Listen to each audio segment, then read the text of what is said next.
What's up, guys? It's D22 So Wayne Chung with Live Like Poker Stream. This is my VIP guest, Roger Ver, a cryptocurrency. What's the term now? What are you in cryptocurrency? Yeah, I don't know. Cryptocurrency aficionado, I guess. I don't know. I've been a fan for a long time. Yeah, I knew and heard about that.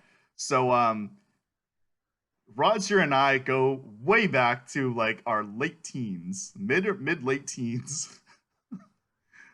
We first met at Superstars in Cupertino, which is now Channel Fireball. Shout out to John Sasso, the CEO. And yeah, we love you, John. We miss you.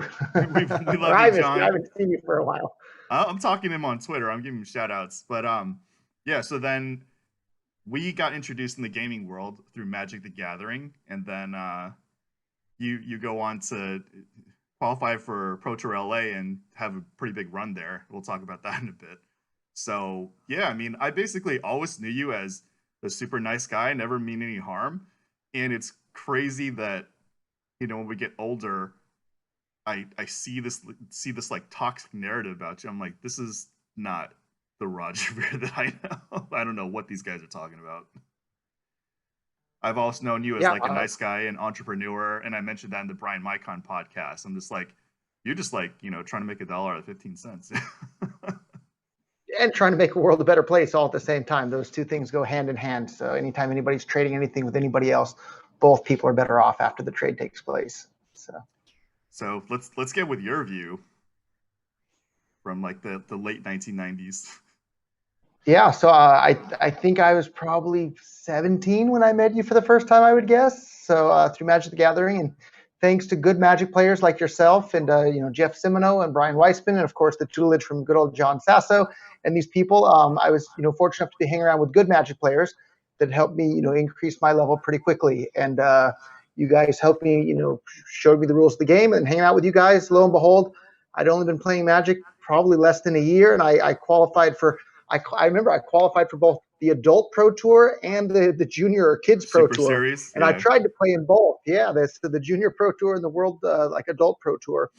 And part of my strategy, and I'm probably a nicer guy now than I was then, because part of my Magic strategy though was to just tell the craziest stories I could come up with to distract my opponents. I don't know if you remember this, but I was playing the mono red decks, and the other people, you know, have to focus so hard on their, you know, blue white stasis decks and this and that, and I would just, you know, talk their ear off with the craziest stuff I could think of that would, you know, tilt them from being able to focus on the game. And it worked pretty well. But I remember the thing that probably got my opponent the most upset wasn't even a crazy story. I just told him, I said, I'm actually not very good at Magic. I'm really new, and I'm just luckier than I am good. I told him I'd only been playing Magic less than a year, and it was true. It was true. And this was in the Pro Tour, and we were both like, you know, 9-0 in the Pro Tour or something at that point. And he basically, you know, had a rage. He said that, you know, he said that there's no way anybody makes it this far. And he's only been playing Magic less than a year, and he thought that I was lying to him about that. But that part was 100% true. Was not lying. But, you know, to be fair, as an explanation, you did have good influences, you know, like you said, you know, Brian Weissman. I had great influences. So, Brian Weissman, John Sasso to this day are still in the mix. Jeff Simino, a very good player, you know. Yeah, there's a lot of good influences. So it's not like you just went from 0 to 100 real quick. You had a little help, but, you know, you made it there yourself. I had a lot of help. So credits to you. You're the, like, when you're the one playing the deck, we can't play for you. So all you there. Yeah, well, thank you. And those were wonderful, wonderful, fun times. I really missed my time playing Magic the Gathering. It was a wonderful, wonderful experience, and met lots of people. You know, I haven't talked to you for, you know, close to 20 years probably at this point, but really glad to reconnect. And there were lots of wonderful people that I met through Magic the Gathering. Yeah, I heard about you through the grapevine, through like Yubin Tao, and I guess he heard from like Chris Pantages, and, you know, of course, see you in the news. And like, basically, I was at UC San Diego, and I hear that you went to jail for something ridiculous like selling firecrackers, and I'm like, what the hell's going on? And like, at least from my point of view, I'm like, okay, maybe you did something really wrong in the process. And then the more that I hear about it, I'm like, you didn't do anything like wrong. And then, you know, I hear your point of view through like your YouTube channel. I'm like, this is this sounds pretty ridiculous. So Yeah, so I like most young men, I liked firecrackers as a young man. Heck, I'm in my 40s now. I still like firecrackers, right? Um, but in the late 1990s, there I found there's a company, Cabela's Sporting Goods Catalog, is where I first heard about them. The #1 sporting goods catalog in America. We're selling this product called the Pest Control Report 2000. It was basically a firecracker you could use for farmers to scare birds out of their cornfield or whatever. And you could buy those. And then I bought some for myself. I thought, oh, these are great. And then I noticed you could sell them for more money on eBay. So I started buying them from one website and then reselling them on eBay, and was accepting credit cards and PayPal eventually, and wasn't trying to hide what I was doing whatsoever. Didn't think that I needed any sort of license to be selling them. If I knew I needed a license, I would have either gotten the license or stopped selling them. But then, I've been as I've gotten older, I've become more and more libertarian. But even at that point, I was pretty ardent libertarian. In fact, John's dad used to call me Roger the Libertarian when I would go into Superstars there. Shout out to Gary Sasso. Shout out to Gary Sasso. Yeah, we love you too, Gary. Yeah, another wonderful man. Very. But wound up being basically, for the things that I espoused politically, I wound up being the only person in the entire country to be prosecuted for selling those without a license. And then there's, unfortunately, in the cryptocurrency sphere, there's some politics as well as to what Bitcoin is supposed to be, or what it was meant to be, or what cryptocurrencies are supposed to be for. So now a number of people have tried to politicize my selling firecrackers on the internet more than 2 decades ago into some way to twist around my view on what Bitcoin is supposed to be, which just is a total non sequitur as far as I'm concerned. So at least like, okay, so I was introduced to cryptocurrency / Bitcoin through, I don't want to necessarily name their names, but like, some very whatever established people in Silicon Valley. And then we got wind of it was going to be a thing. And this was like early 2010 stuff, or mid 2010. But then we also heard that bad things might happen, which basically happened to Silk Road and Brian Micon with Seals with Clubs. And because of my experience with online poker, and then just like Black Friday or NetTeller getting shut down, I wanted to keep it like low key, and found that there was a certain amount of risk, which did happen with the founder of Silk Road and Brian Micon. So there came to a and plenty of others too. People running ATM networks and people trading on local Bitcoins. There's been all sorts of people that have been sent to jail for absolutely nothing. They ran an ATM and didn't have the right license to run a Bitcoin ATM. It's just ridiculous that America wants to put entrepreneurial people like that in jail for making the world a better place. Right. So there is always a risk, at least back then. I don't know what's going on now, but at least we got wind of there was a risk of, if you get entangled with this stuff, this might happen. And it did. And it was clearly, at least I don't see anything wrong with it, but you have a very strong opinion on whether what's right and wrong, as you said, with the entrepreneurial side of. Yeah, I think people should be allowed to do anything that's peaceful. And as every gambler knows, though, there's risks in life, and gamblers are good at evaluating those risks and deciding out what risks are worth taking and which ones aren't. So yeah, basically, after the firecracker thing, then I guess I'm not entirely sure, but I know you're an early Bitcoin and cryptocurrency adopter, and then that's where we had heard you were giving talks and stuff, and then this was even before that big run up, the big Bitcoin. Yeah, there have been a few run-ups over the years, but I got, actually, one of the things also that really made me realize, oh, this is going to be amazing, was the poker Black Friday, when they shut down all the poker websites and the payment methods and everything. It's like, oh, people want to play poker on the internet, they need a way to get the money in and out. Bitcoin's perfect for that. So it's just one more additional use case where I knew Bitcoin was going to wind up being popular for payments on the internet. So. Which Brian Micon adopted with Seals of Clubs, and I was on there briefly. But again, that was a juncture where it's like, something wrong may happen. And literally months after we got wind something wrong might happen, Brian Micon had his place like broke, like the feds broken into. They kicked down his door at like 4 a.m, right? Like, because he ran a website that allowed people to play poker on the internet. Like, what kind of crazy world thinks it's okay to kick down people's doors over running websites that allow people to play poker? It's a crazy world to me, but what are you going to do about it?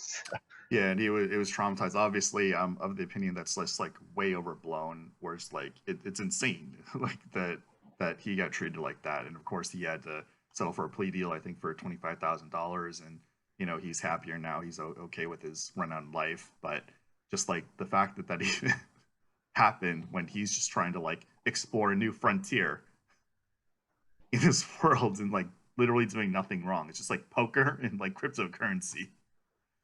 Yeah, and America is definitely like the land where there's lots of entrepreneurs, but it's also one of the places that's the most dangerous for entrepreneurs. I mean, you just look at Brian, right? He set up a website that allowed people to play poker, and got his door kicked down for it at 4 a.m. It's just a scary, scary place. Whereas in other countries, they're not going to kick your door down, but there's not necessarily as many opportunities. So it's a balancing act there.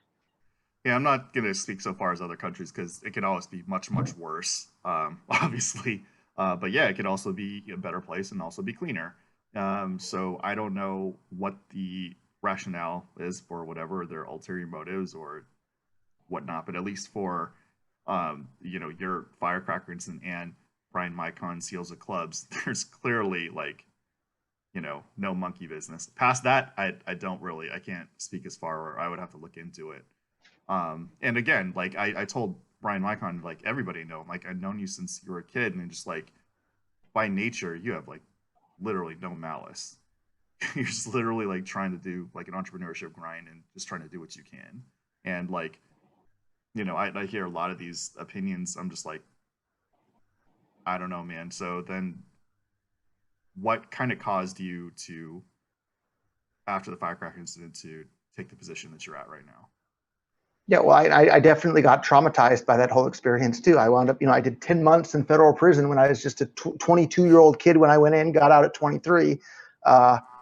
That's a traumatizing experience. So like I have a couple of other videos where I've told some, prison stories. Maybe I'll make some more in the future.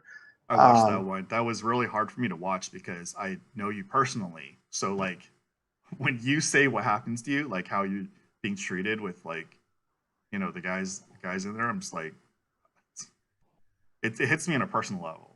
So yeah, it's always more real when you know the person, and that's why I've done lots of different podcast interviews, but I'm extra happy to be talking with you because you're someone that I know personally on a personal level.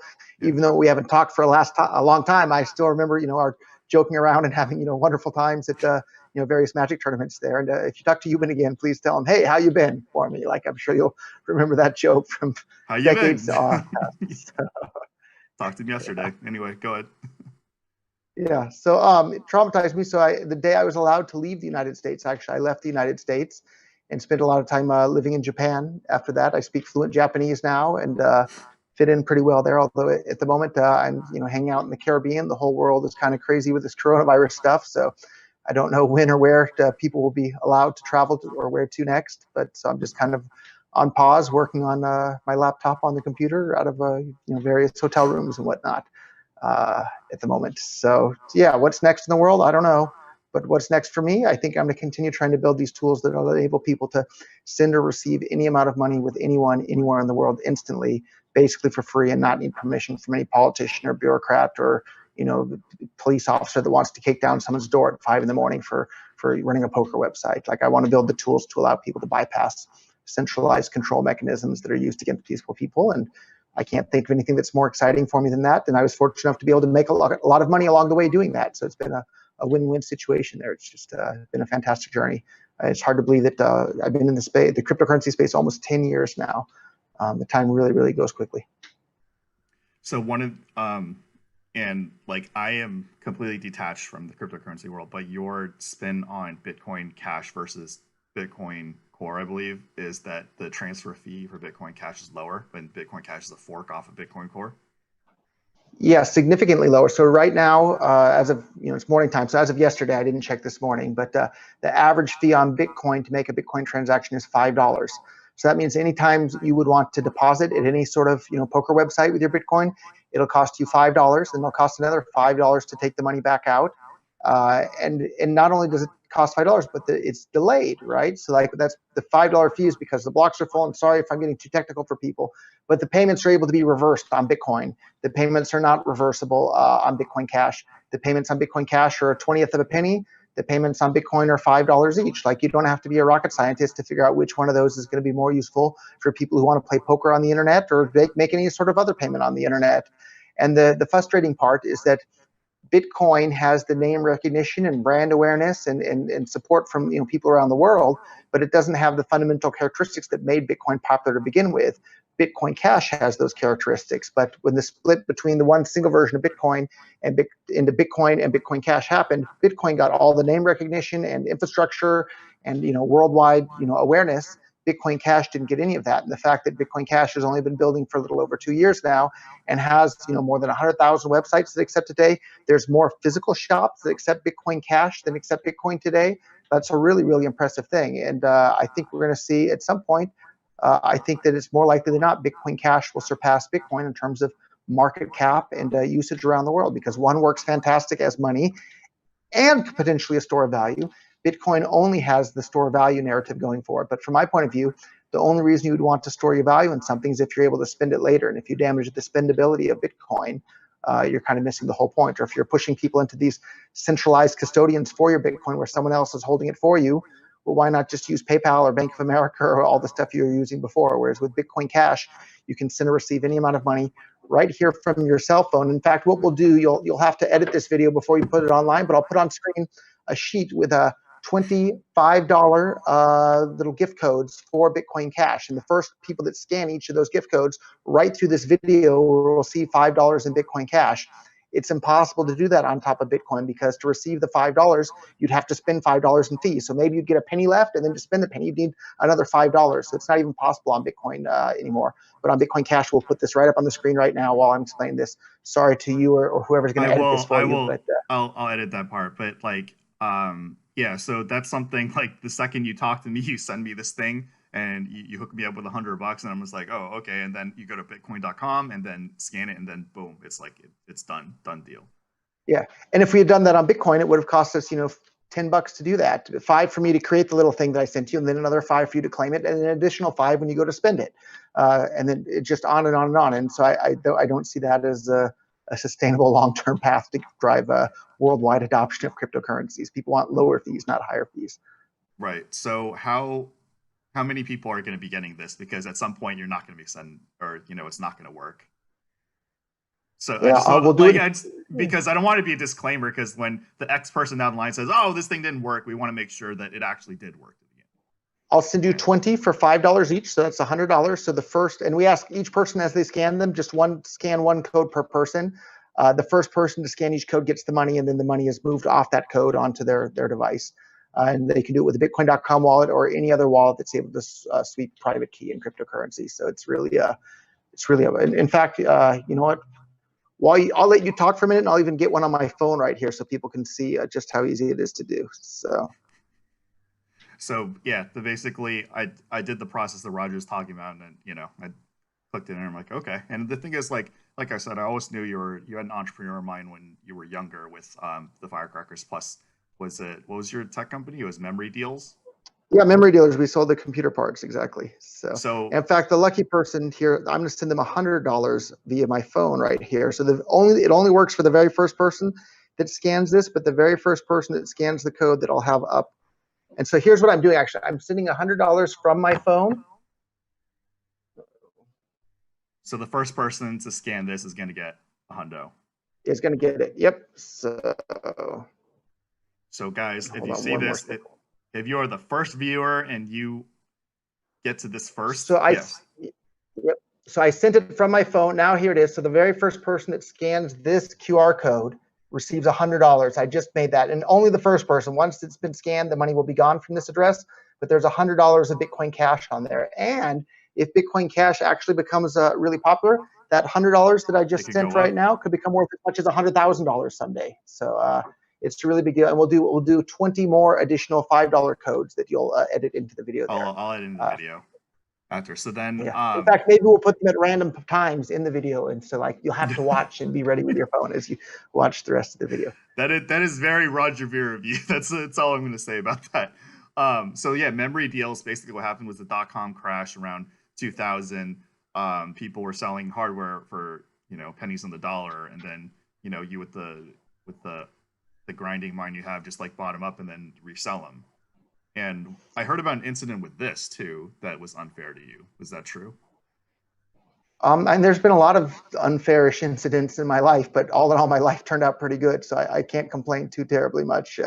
Which incident in particular were you talking to with the memory dealer stuff? Or? I had heard that like some of your stuff got seized, like unfairly. Oh yeah. So, and there definitely was a problem with like, there's been a problem for decades with like counterfeit goods from China flooding the world's markets, right? And so we were importing a lot of not counterfeit goods from China.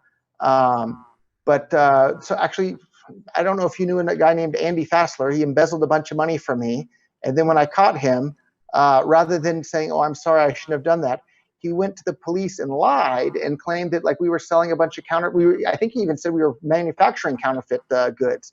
So then the police start looking into me and my business, and they were intercepting all of both our incoming packages and then our outgoing shipments to customers. And these customers are paying for like overnight shipment. If the parts don't get there overnight, they're going to be furious. And so the government for months were like seizing all of our packages that were coming into the company and holding them for weeks. And I literally had to have a guy, his entire full-time job was just to call the customs office over and over and over all day, saying, "Did you release our package yet? Can you release our package? Did you release our package yet?" And just be such a big pain in their side that eventually it was easier for them to release our packages than to hold them longer. And it caused a big giant disruption to my business with them, delaying every package into my company and every package going out of my company. It was a giant disaster. And of course, nothing ever came of that because we never ever intentionally ever sold and certainly never manufactured any sort of counterfeit goods ever. There was one time that we had a company we ordered something from, they drop shipped it directly to our customer. The goods that company drop shipped that never even came to our warehouse, we never saw it, was from a company in LA and shipped to somewhere else, turned out to be counterfeit. And so like I'm obviously the victim in that. And then some of these crazy Bitcoin maximalists try and like spin that against me, like I'm the bad guy that this guy cheated me on that. So it's a crazy, It's crazy not world on the internet where people love to spin things in the most negative light they ever possibly can. So. whatever credibility I have, that's just not your style. Like your style is like to buy low and sell high, you know, like when it comes to That's exactly entrepreneurial right. stuff. So So and buy like buy buy and sell lower than anybody else and sell more of it and go. yeah, that's So exactly, your style. So whatever. Like I have definitely zero problem I have a testimony to that. And so how do you think cryptocurrency is going to affect like the casino industry or the poker industry as a whole? yeah, I think we're already seeing it, right? There's lots of online gaming websites that you can pay with your cryptocurrency, both in and out. A little selfish plug here. Games.bitcoin.com. You can pay, blackjack, video poker, roulette, craps, like all this stuff. Like there, you can deposit instantly with either Bitcoin or Bitcoin Cash or a bunch of other altcoins as well, and then you can withdraw instantly. You don't have to give your name. You don't have to give any information whatsoever. It works just like magic, right? Magic internet money. The only downside is if you use Bitcoin, it costs $5 per deposit in fees at least, and then probably about the same or more for each withdrawal. So use Bitcoin Cash if you want to save some money. So. What about the physical world of the casinos? Yeah, so I was talking about that. So we actually sponsored the casino chips at a big physical casino in St. Kitts at the Marriott there.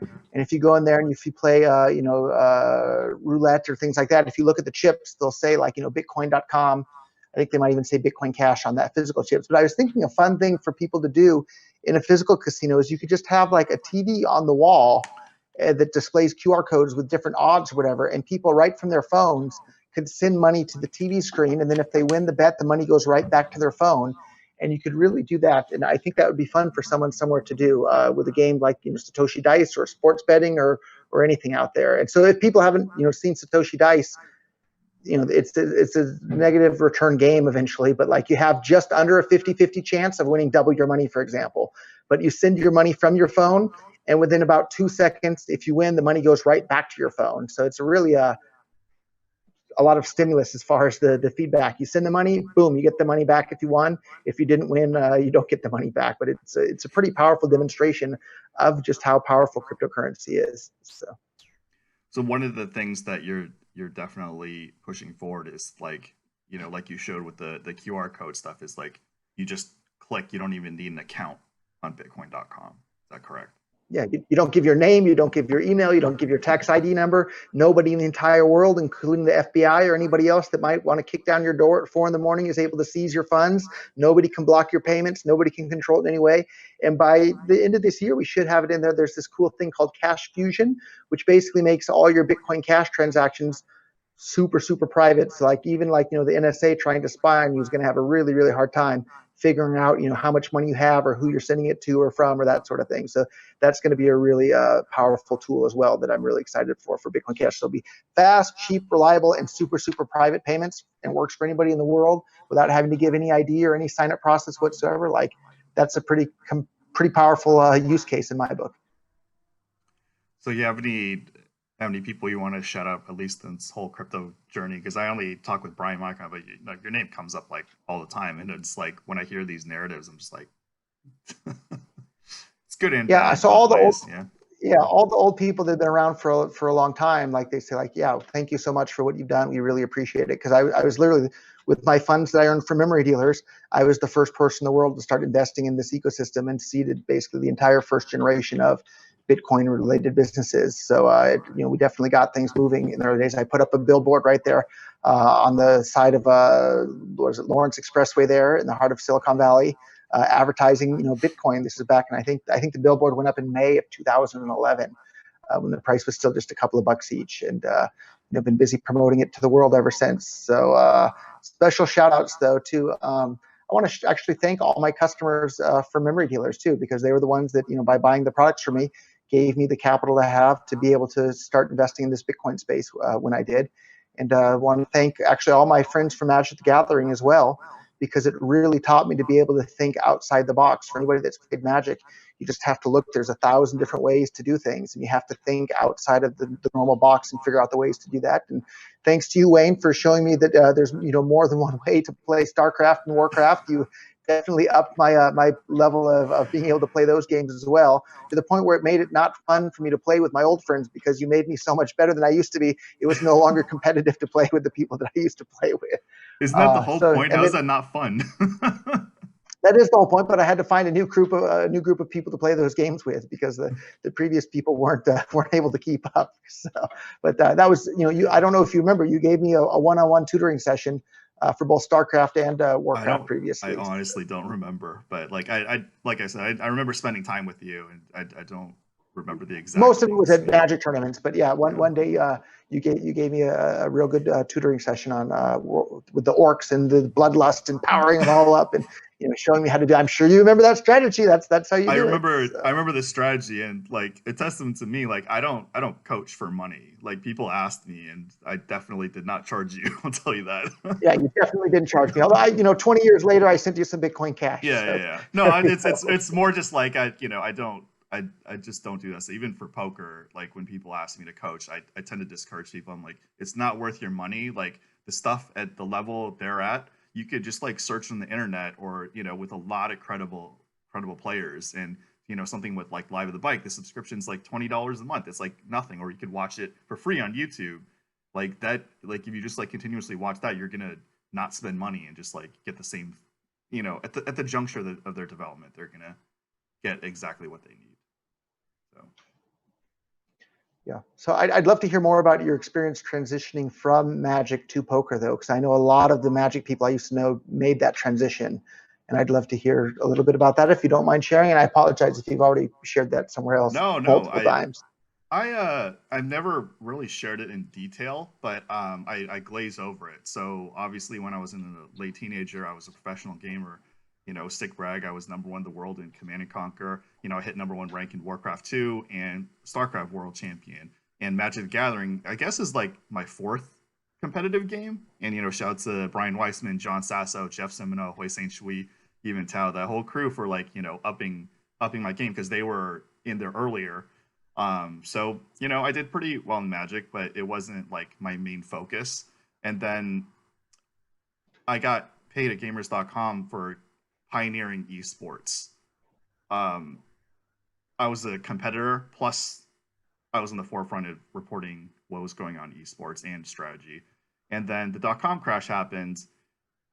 Sorry, before the .com crash happened, came to a juncture at gamers.com whether to continue hardcore gaming, which is much more difficult to monetize, but gets the hardcore attention, just like in the crypto world. How do you convert it from hardcore into mainstream? So they had decided to make it a gaming portal in which my expertise would transfer over more towards name versus actual execution of teaching the public hardcore things.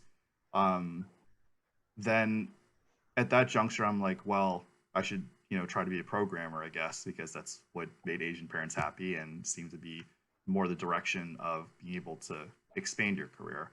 And that didn't really work out. So .com crash happened. I worked at Alta Vista for a while, then went to college. And college, the rising prices were already getting nuts. Like, student loans do not even close to cover college prices.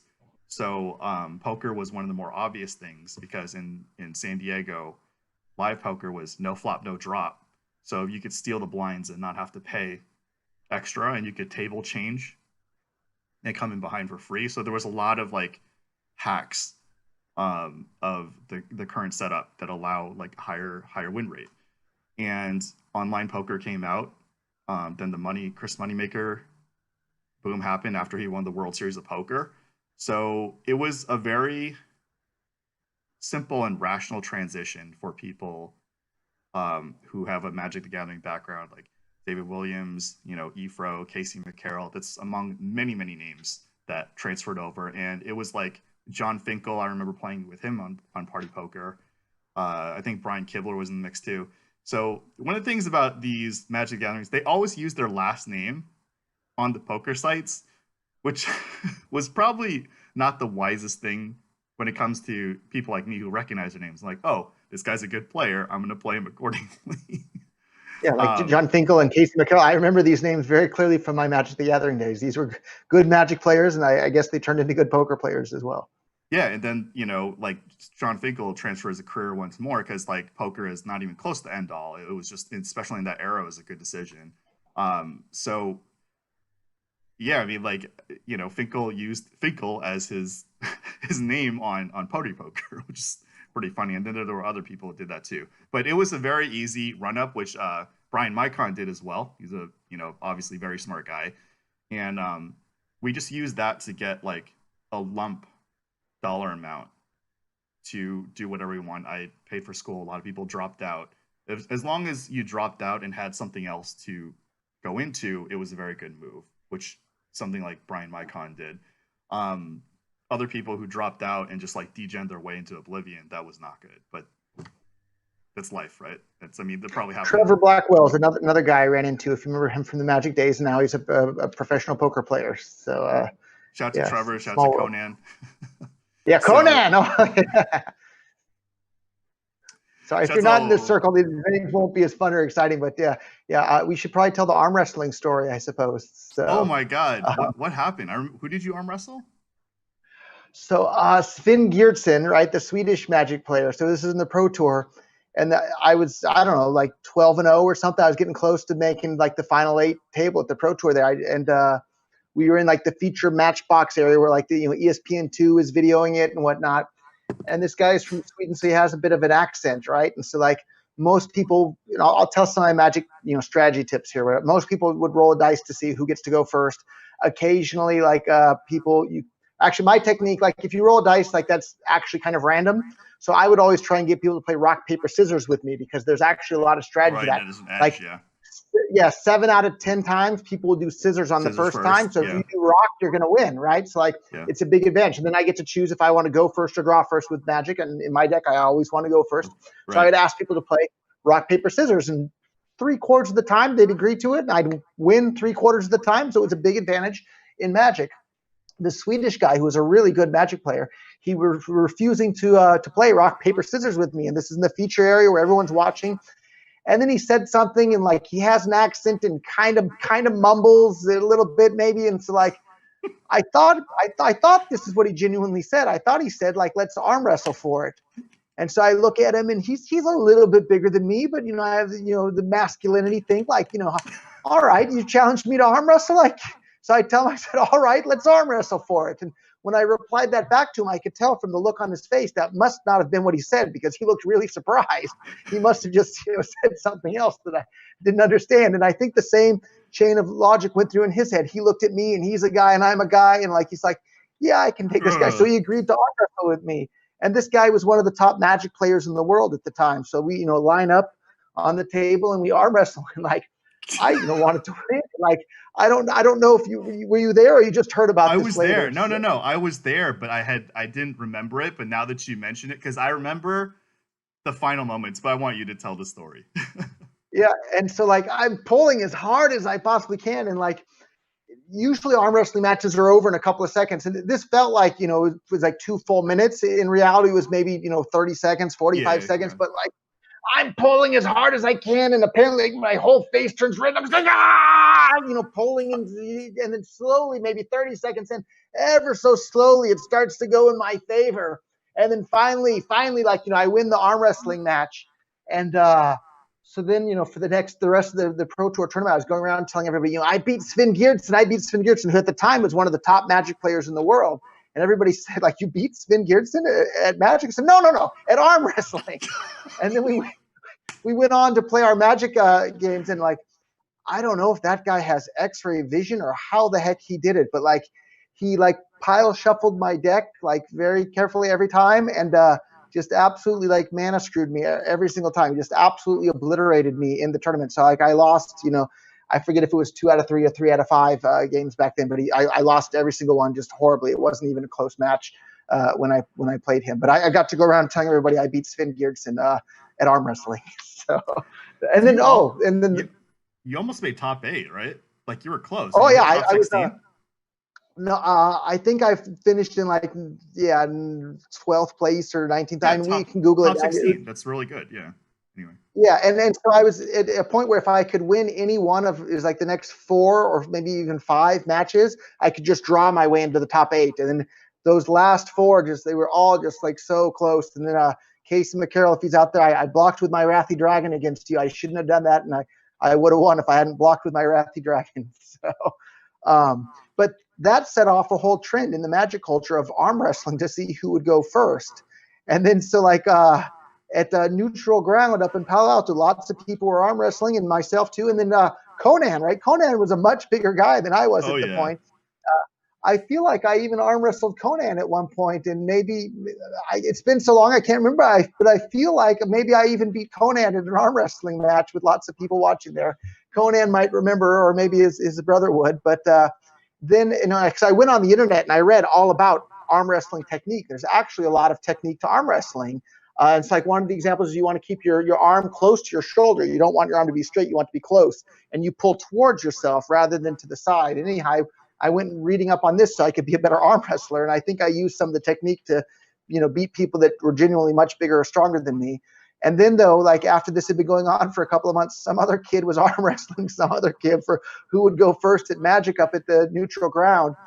And it caused a spiral fracture. It broke the guy's, whatever this bone is from your shoulder to your arm. And it twisted that. And so then they had to ban arm wrestling as a way to determine who would go first at all these Magic tournaments. So there's a little story in my background. I'm responsible for the ban of arm wrestling at Magic the Gathering tournaments for who gets to decide who goes first. All these legendary stories that would be lost if it weren't for podcasts. Yeah, I was probably 17 or 18 years old at that point. I don't think I was even 19 yet. So, yeah. So what is your kind of overall goal for just cryptocurrency, Bitcoin Cash? I know it's debatable who wants, there's definitely politics of who wants which crypto to do better. I did talk about with Brian Mycon, and he said there's a bunch of possible runouts. Maybe one wins, maybe several win, maybe they all lose. So let's get your take on that. Yeah, I think Brian's right about the maybe they all lose. That seems unlikely, but I don't really care which one wins at the end, as long as the entire world gets permissionless peer-to-peer cash as quickly as possible. And that's why I'm such a big fan of Bitcoin Cash, because I think it's in the pole position and has the best chance at getting there. But if it winds up being something else, that's just fine too. But I want it sooner rather than later, because there's so many benefits that will be brought to the entire world once the entire world has peer-to-peer permissionless electronic cash that anybody in any country can use. I mean, that's fantastic for the whole world. And Bitcoin Cash is ready for that today. these other coins aren't at the moment, so or aren't as ready. So, like we said in this podcast, all you need is that QR code, and then boom, like I tested it, and it definitely works instantaneously. You know what? Why don't you know what? If I can do a screen share, we can make it live right here. Should we do that? Does that work for you? And then you don't even have to edit it later. Okay, Is that possible? Or yeah, let me. I can share my disabled screen. You have to turn it on for me, maybe. So. Okay, I have it on, And so I think. If not, I can just send it to you, and you can edit it in later. But it's so easy to do. Here, I'll edit it in after. So basically, guys, at the end of this video, so you have to slave through the rest of this video, we're gonna have. At some point before the end of this video, so you have to watch all of it closely and hang on every word.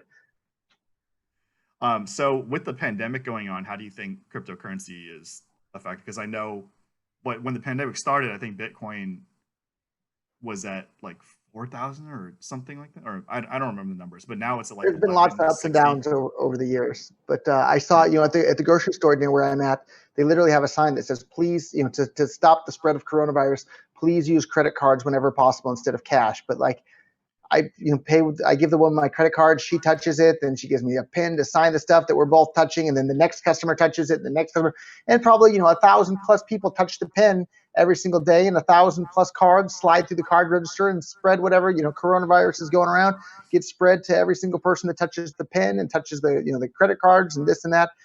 Bitcoin Cash or any cryptocurrency, you literally scan a QR code with your phone. Nothing touches anything. Like there's no germ that's being spread or contacted across different devices there. So that seems like a much better way to stop the spread of germs. But yeah, we just need more people to use it. Check out the Bitcoin Cash register. Actually, if you have a business, Superstars, right, or if you're a Channel Fireball or whatever it's called now, if you want to start accepting Bitcoin Cash, John, check out the Bitcoin Cash register, and you can set it up to deposit directly to your account at purse.io. So like people that are watching this that aren't involved in crypto really, purse.io, you can save 25% off every single purchase from Amazon. Like the shirt I'm wearing, the shorts I'm wearing, the underwear I'm wearing, the sandals I have on, everything I bought on purse.io, and I saved like 25%. So like a $100 item now costs $75 using Bitcoin Cash, using purse.io. And there's a link to that website directly from inside the bitcoin.com wallet. So if you can't remember purse.io, just grab the bitcoin.com wallet and you'll see a link to where you can save 25% off everything on Amazon. Like that's huge, huge savings. That's such a big deal. I'll definitely send this over to John Sassel. We just don't want people knocking down his door because he's got a big thing going on. So. The next time I'm in town, I can't wait to drop by and tell him hello. I haven't seen him for years. So what else you got going on? Yeah. So the other hobby, so some of these Bitcoin maximalists that don't like me because I like Bitcoin Cash, it's so funny. I see them calling me like a soy boy and a pansy and things like that online. Like I've been training my Brazilian jiu-jitsu really, really hard for over a decade now. And my Brazilian jiu-jitsu is not too bad either. So that's been really fun for me as well. I did watch a YouTube video where you were answering a lot of these haters. So you could, tell their narrative and like your defense on it. And at least I could, with whatever I am, I could calibrate people's point of views. Yeah, I just find it's funny when these guys like accuse me of that sort of thing. Like I know that like I could choke them in a heartbeat with my jiu-jitsu skills. So anyhow, I don't use it for violence or anything like that. It's just been a great hobby for me to get some exercise, and it's a lot more fun than jogging on a treadmill or anything like that. So, but I did especially before Bitcoin, I did quite a few tournaments and competitions, and I like there's somebody put together some meme. What the heck's the kid's name? This kid's going to be probably a superstar in the UFC at some point here. But I fought him in a jiu-jitsu tournament a couple of years, maybe 2 years ago, and he beat me fair and square. But this kid is a real badass up and comer, and like they put together some video mocking me because I lost to him. John Paul,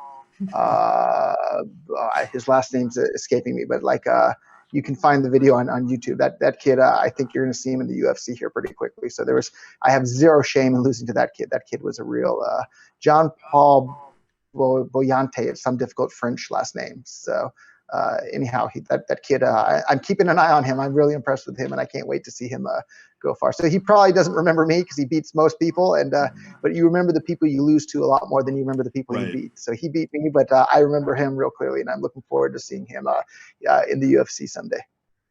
So it's funny because you touched up on 2 points. One is people talking trash to the internet. Like we grew up pre-internet. Like internet came out when we were a teenager. We were teenagers, excuse me. So like back then, like there's this natural calibration. Like if I talk trash to you or you talk trash to me in person, there's also that threat you get punched in the face. With these like keyboard warriors, like on the internet that doesn't happen. Yeah, yeah. There's none of that. And there was some trash talking in Magic, but it was mainly friendly trash talking, not abusive trash talking for the most part. Yeah, but it's also like just there's a everyone has practice to draw or to figure out where the line is to like because people do go too far and then you communicate it and then most of the time people like okay I got it and they back up a little bit. Whereas the internet is just to be fair, I was one of those teenagers though. I think I would walk it right up and then sometimes over the line there. But people, that's what kids do. So yeah, that's what kids do, and then you adapt and we become adults, and then whatnot. Yeah. And the other thing is like when this happens in sporting events too. Like say basketball, somebody makes a mistake and then the fans are like boo you suck and these guys are like the top 50 people in the world. So yeah, and either guys drinking beer in the stands and you haven't gotten on the court and they wouldn't stand a chance. Yeah, you see that all the time. So just like you with the jiu-jitsu thing is like you may have lost to this dude who is just like maybe slated to be in the UFC or at least highly confident in jiu-jitsu, and it's like so I don't think I'm exaggerating either when I say I think we'll see him in the UFC here within a couple of years. I don't think that's an exaggeration. So we'll see. Regardless, it's kind of like, okay, so you lost to this guy who's like really good. So exactly. You're supposed to be made fun of for that. Exactly. And it's like I'm not top level jiu-jitsu in the world, but like I'm one step below, and I would get along training just fine with some pretty darn high level guys. And I've trained with plenty of high level guys in the world. So I've trained with European champions and whatnot, and I'm not better than them, but I'm competitive enough to give them a challenge at least. So that's fun, right? That's a good level if I'm there. So it's more just like people shaming. It's just like, oh, Michael Jordan dunked on you. Okay, like Michael Jordan. Right? Who cares, right? It's so like you're getting shamed for something when you're at a national level or maybe tier 2 in a national level. It's like, well, you're gonna make fun of somebody who's a tier 2 in a national level or something. There's literally like people should be celebrated for hitting tier 2 national level, which is really really hard. Yeah. So. Yep, and same with poker though. I'm sure you see that the at-home fans saying, "Oh, you idiot! Why didn't you do this?" Whereas they're watching on TV and they can see the cards that everybody had and this and that. Like it's totally different being in there yourself than armchair quarterbacking. So. I agree, and so yeah, that's why we communicate on Live at the Bike, like the JJ De La Garza, the other commentators about it. Like when you see the whole cards, it's like an armchair quarterback. It's easy, and like that's why I am an advocate of. Just like all the commentators need to play in the show so they know what it's like, because it's real easy to call the shots when the guy facing the bet, everything. Yeah, but the guy facing the bet's like the only person with something on the line that can't see his opponent's cards. Yeah, that's real great there. There's a great quote from somebody in the cryptocurrency world, but about this exact topic. He was complaining to somebody, and he said it's easy for everybody to have 20/20 hindsight. Yeah, it's easy for everybody to have 20/20. Yeah, a year. Actually, he told this guy. He said it's hard to have 20/20 foresight, yes. But he accused this guy. Said you have cloudy hindsight, which I thought he was complaining to this guy about something that didn't see it. But it's the same thing. Like it's easy to see after the fact, but seeing it in advance is hard, right? Predicting the future is hard. Seeing what happened in the past is much easier. Yeah, so definitely in the poker world, poker's a little different than other industries because other industries oftentimes have metrics of meritocracy. Like competition is, if it's not 100% fair, it's aimed to be fair. And then same thing with businesses. It's like, yeah, it's like people's starting points aren't necessarily meritocracy. But as you've shown, Brian Micon, a bunch of other people, it's like if you grind at it, you will get results. And you may not beat Microsoft. You may not beat Facebook or Google or something like that, or you may not be Avengers Endgame, but you could get to a really strong level and just be like, hey, look, this is my performance, is my product. Poker's a little bit different because in cash games, it's restricted to like a single table. Like online, it could be heads up or six max, but it's a cultivated field. Like it's not a meritocracy field. Like the 9 or 6 or heads up people or whoever whatever handed you're playing, it's not like, oh, they earned that seat. They happen to be there. They happen to put money on the table. Well, that's probably pretty good for the good poker players, but like yourself, right? Well, So. I'm out of the mix when it comes to like hardcore high stakes, and Brian Mycon and I and a lot of people echo the same thing. It's just like, it's, if you really put a gun to our head to try to cut it, yeah, maybe we could do it again. But there's just better options. And just like one thing about poker is like you're not building anything. So something that like, Doug Polk, Ryan Fee, Brian Mycon, or whatever, myself, we're now building products, and poker is just far in the background. Like it's still there, part of our portfolio, but it's hard because we saw the cap, which is once you get too good, nobody plays you. So that's why you don't use your last name as your screen name on when you're playing online. So. I'm pretty sure they don't do it anymore. But poker works different in the opposite of other industries, because other industries, the better you get and the more prominent and the more respected you get, people want to work with you. In poker, yeah, it's reverse. Like the better you get, nobody wants to play you. So then when you reach that echelon where you start getting blocked from games, you're just like, and then you either now what do I do? Yeah, you keep butting your head, or you keep moving, or you move on. In which I tried to move on purely like many times, but I'm just like, you know what? Like I'm just gonna hybrid it, because it's is like, poker still fun for you on a social level? Is it a fun game, or is it just you're kind of tired of it at this point? It's never really been. I mean, it stopped being fun a long time ago, but at least. Well, how about Starcraft and Warcraft? Were those still fun, or were those also? I can't touch real time games anymore because I'm so much slower and it hurts. And like I had this conversation in the podcast with Chris Brewer and several other people, but just like when you used to be proficient in something and you have to leave it and you physically cannot perform anymore, then it hurts to go back because you just can't do it. So it's getting old. I'm gonna have a podcast I just had Brian Weissman on to kind of document what happens to people who compete and then how they move on, because esports is like normal sports and a lot of like everything in general, but especially subject matters where it takes a lot of physical ability. You age out, your career can only be like X years, and then it's time to move on. Like even poker, like it's been said that a lot of the top poker players are 35 or younger, because at some point you just get kind of too old, whether it's the variance or keeping up or so on. So this is real life. We're trying to find careers that can ideally old go people until can do. Yeah, old people can do, or you could literally do till your dying day, which in the technology industry is one of the first times in human history with the internet. Like you can do that because like you're going to age out of just about everything, and if you have to physically do something. So one of the hopes and one of the things that I'm doing with some of the money that I managed to earn from the cryptocurrency stuff is I want to invest in medical technologies to help people stay young, hopefully for forever. And so one of them is like a stem cell research facility, and so I want to help with more and more things like that, because getting old sucks, right? I want to have fun and be young enjoy with my friends and family for forever. And if you get tired of it, you can always commit suicide someday. But I want to have the option of living for forever. So in CNN, there's a report in UC San Diego is actually made a big step with literally, which is what you're talking about, like the stem cells and eternal youth. Fantastic. Well, we need that, right? Because getting old kind of sucks. I'll send you the link, and I'm always good to support my alma mater.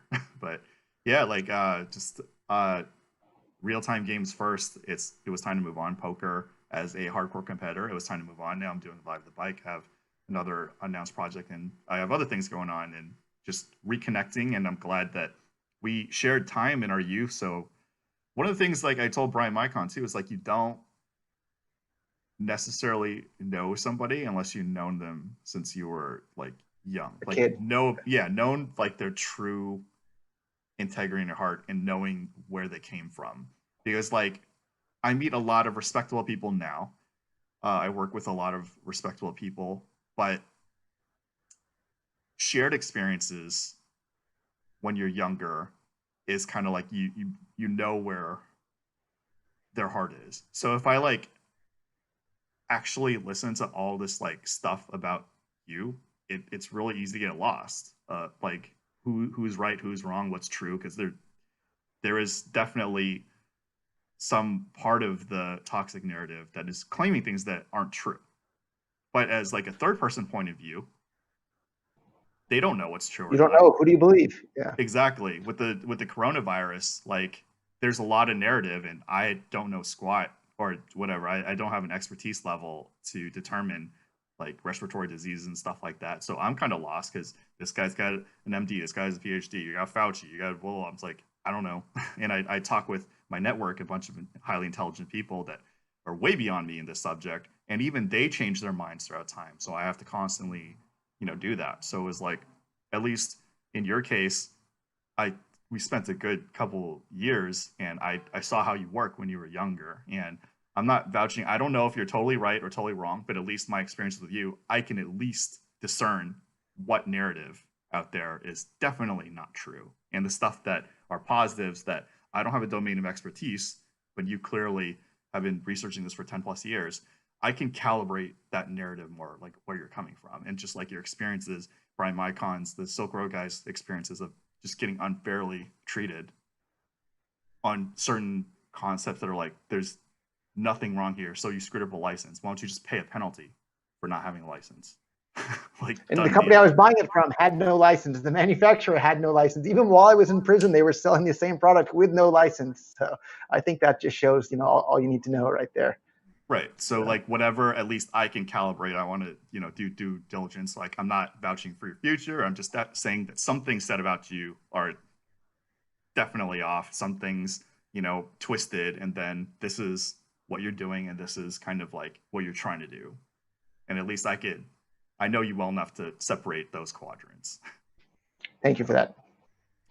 Well, thank you for your time and hope to have you back in a, commentary about just anything like crypto and the casino world and stuff like that.